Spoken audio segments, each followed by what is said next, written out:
ஒரு ஹெல்த்தியான உளுந்து சட்னி பண்ண போகிறோம். அதுக்கு தேவையான பொருட்கள் பார்க்கலாம். ஒரு 7 காஞ்ச மிளகாய், ஒரு அரை கப்பு தோலோட உளுந்து, ஒரு பெரிய வெங்காயம், ஒரு 1.5 வெங்காயம், ஒரு 2 துண்டு இஞ்சி, ஒரு பெரிய துண்டு இஞ்சி வெட்டி வச்சுக்குங்க, ஒரு 5-6 தேங்காய், கொஞ்சம் புளி, ஒரு கொத்து கருவேப்பிலை. வாங்க சட்னி பண்ணலாம். ஒரு கடாயை வச்சுக்கலாம், நல்லெண்ணெய் விட்டுக்கலாம்.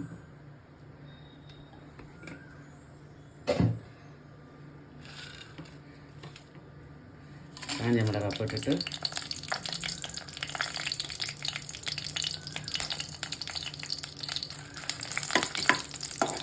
காஞ்ச மிளகாய் வறுந்ததும் அரை கப்பு தோலோட உளுந்து போட்டுக்கிட்டிங்கன்னா ரொம்ப நல்லது. இடுப்புக்கெல்லாம் நல்லா சத்தாக இருக்கும்னு சொல்லுவாங்க. வெங்காயம் போட்டுக்கோங்க.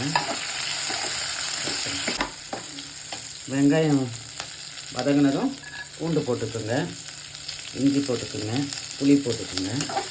இது எல்லாமே நல்லா வதக்குனதும் கொஞ்சம் கருவேப்பிலை போட்டுக்கோங்க. தேங்காய் ரொம்ப நேரம் வதக்கக்கூடாது. போட்டு ஒரு சூடு ஏற்றினோடனே அப்படியே எடுத்து சட்னி அரைச்சிடலாம்.